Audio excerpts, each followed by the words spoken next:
Going into these climbs, I'm probably the most focused that I am throughout the entire year, because climbing for me simulates. There's a risk factor in time in climbing, and it simulates something that I'm very accustomed to.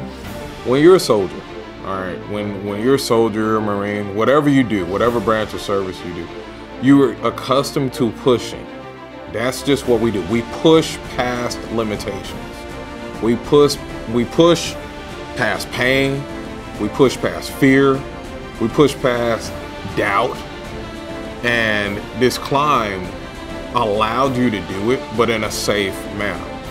I mean, there's some other things you can do, but they're not safe. They will typically end up getting you killed.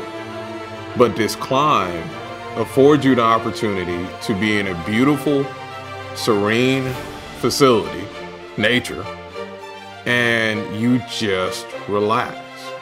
I just have not experienced the zone, you know, like I did when I climbed.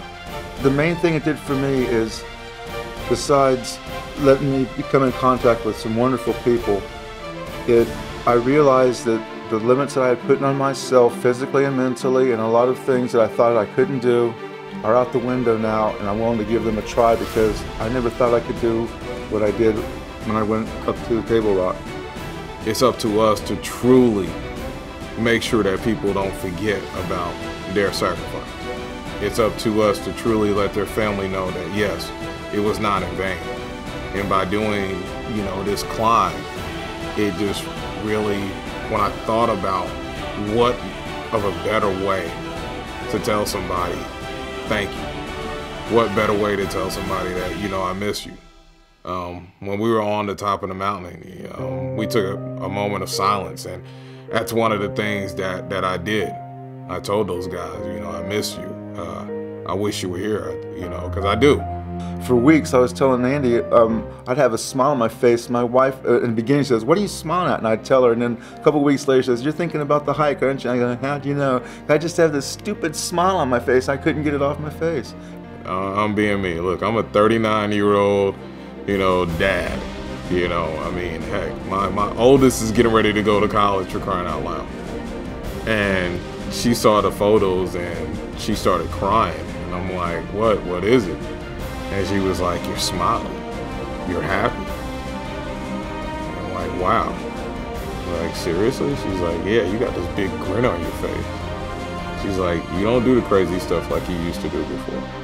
What I took away from this year's climb was I felt like I'm starting to come full circle in my life, that I'd been given, I've been given support for so many years, and I finally got back to that healthy status and gotten into a position in life that I can pay that back.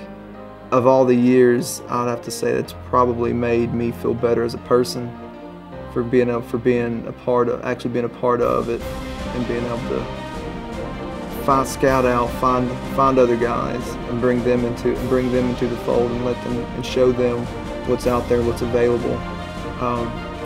Unfortunately enough, when you're a veteran, it's easy to get lost in the crowd, to be just another face. And we have a way of seeking out each other, and this Veterans Initiative is something that I think that can help the guys find each other, give them that, recreate that camaraderie, and recreate that life that they had before they were injured, before they had to get out of the military, and then bring them back to kindred people.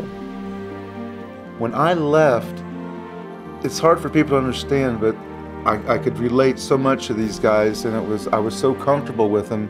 They're my friends now for life, and it was just over a two-day event, which is so strange to anybody they think about it, being with strangers for a few hours and coming away with this incredible bond, and it was a great experience. It really was.